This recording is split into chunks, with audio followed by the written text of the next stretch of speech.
Dongeng Jorinde dan Joringel. Hai kawan, jumpa lagi. Abang Ridwan kali ini akan menggambar dan juga menceritakan satu cerita yang berjudul Dongeng Jorinde dan Joringel. Bagaimanakah kisah selanjutnya? Sebelum ke alur ceritanya, pastikan untuk mensupport kita ya, dengan cara like, komen, subscribe, dan nyalakan loncengnya juga ya. Oke, kita langsung ke alur ceritanya ya. Dahulu kala, ada sebuah kastil tua yang terletak di tengah hutan besar yang lebat, di mana di dalam kastil itu seorang wanita penyihir tua berdiam seorang diri. Pada siang hari, dia mengubah dirinya menjadi seekor kucing atau burung hantu, dan di malam hari, dia berubah bentuk kembali menjadi manusia. Dia bisa memancing hewan liar dan burung untuk datang kepadanya, lalu kemudian ditangkapkannya untuk kemudian dimangsanya. Jika ada orang yang mendekat dalam jarak 100 langkah dari kastilnya, orang tersebut tidak bisa bergerak lagi hingga si penyihir itulah yang melepaskannya untuk dibawa ke kastilnya. Setiap kali ada gadis yang masuk ke dalam lingkaran kastilnya, dia akan mengubahnya menjadi seekor burung dan mengurusnya dalam sangkar. Lalu kurungan itu akan disimpan dalam sebuah ruangan besar bersama sekitar 7.000 sangkar burung langka lainnya.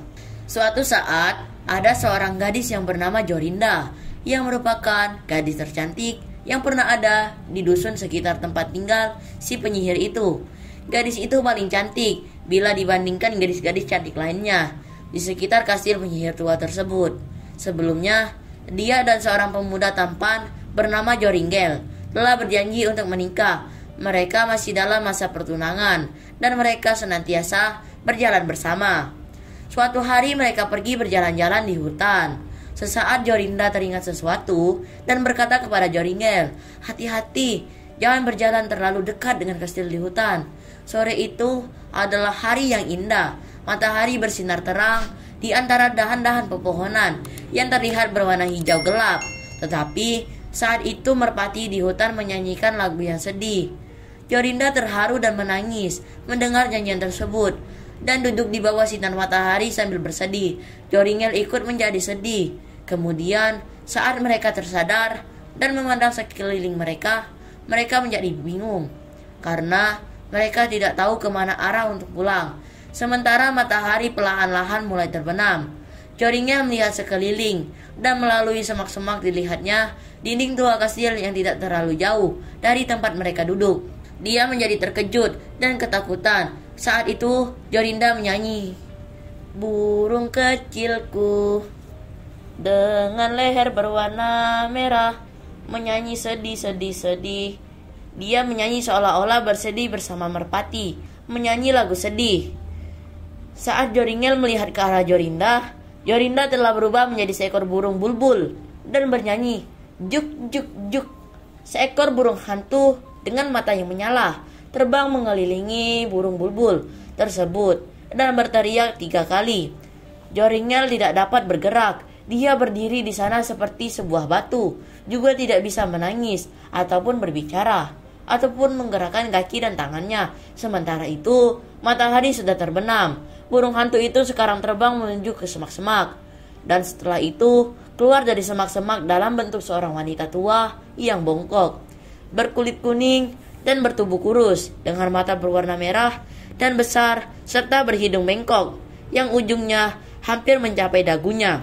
Dia bergumam kepada dirinya sendiri, lalu menangkap burung bulbul dan membawanya pergi dalam genggaman tangannya.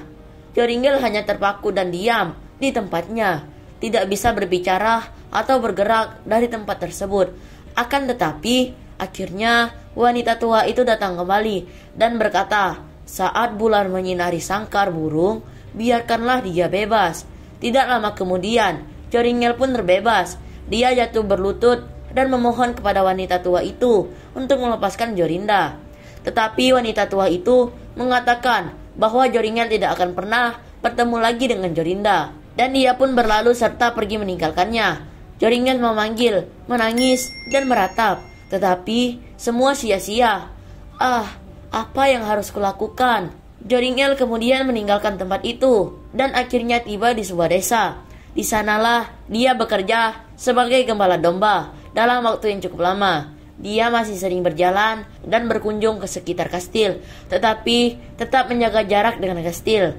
Akhirnya, suatu malam dia bermimpi bahwa dia menemukan bunga berwarna merah darah. Di tengah-tengahnya terdapat sebuah mutiara yang besar dan indah. Dia bermimpi mengambil bunga tersebut dan membawanya ke kastil. Dan dalam mimpinya, segala sesuatu yang disentuh dengan bunganya akan terbebas dari sihir. Dia juga bermimpi bahwa dengan cara itulah dia bisa membebaskan Jorinda. Di pagi hari, ketika dia terbangun, dia mulai mencari bunga, seperti dalam mimpinya tersebut di atas bukit dan di bawah lembah. Dia terus mencari, hingga pada hari ke-9, pada pagi harinya, dia menemukan bunga yang berwarna merah darah. Di tengah-tengah bunga tersebut, terdapat sebuah tetesan embun yang besar, sama seperti bunga dalam mimpinya. Dia lalu melakukan perjalanan siang dan malam dengan membawa bunga itu menuju ke kastil. Ketika dia berada dalam jarak 100 langkah, dia tidak menjadi patung, tetapi dapat terus berjalan sampai ke pintu. Joringel menjadi sangat senang. Dia menyentuh pintu dengan bunganya. Dia dengan segera terbuka setelah tersentuh bunga. Dia berjalan melalui halaman, mengikuti suara kicauan burung-burung. Akhirnya, dia menemukan ruang di mana kicauan tersebut berasal. Dan di ruang tersebut, dilihatnya penyihir sedang memberi makan burung-burung di 7.000 sangkar. Namun, si penyihir itu amat marah ketika melihat Joringel yang datang. Dia murka, marah dan marah, serta menyemburkan ludah beracun terhadap Joringel. Tetapi, racun tersebut tidak bisa mengenainya dan terhenti sekitar 2 langkah dari tubuhnya. Joringel tidak mempedulikan penyihir itu dan memeriksa sangkar yang berisikan burung-burung untuk membebaskan Jorinda. Namun, Joringel bingung, ada ratusan sangkar yang berisi burung bulbul. Bagaimana dia bisa menemukan Jorinda? Sesaat kemudian, dia melihat wanita tua itu diam-diam mengambil sangkar yang berisikan seekor burung bulbul di dalamnya dan pergi menuju sebuah pintu. Dengan cepat, Joringel melompat ke arahnya, menyentuhkan bunga yang dibawanya ke sangkar yang dibawa oleh si penyihir itu. Bunga itu pun disentuhkan terhadap tubuh wanita tua yang jahat itu. Saat itulah sihir wanita tua seketika sirna. Sekarang, dia tidak bisa lagi menyihir. Jorinda yang telah berwujud seorang gadis cantik lagi berdiri tidak jauh dari Joringel. Setelah itu, Joringel pun menyentuhkan bunganya ke semua burung yang ada di dalam ruangan itu.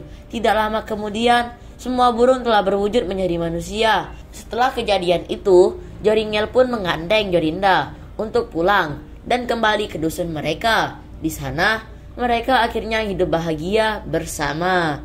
Jadi, pembelajaran yang dapat kita ambil dari dongeng Jorinde dan Joringel ini adalah berjuanglah untuk mendapatkan sesuatu hal yang berharga dalam hidup. Oke, terima kasih banyak ya kawan-kawan sudah menyimak cerita kita kali ini. Sampai jumpa di kisah dan cerita yang lainnya dalam video menggambar dan bercerita. Terima kasih ya, bye-bye.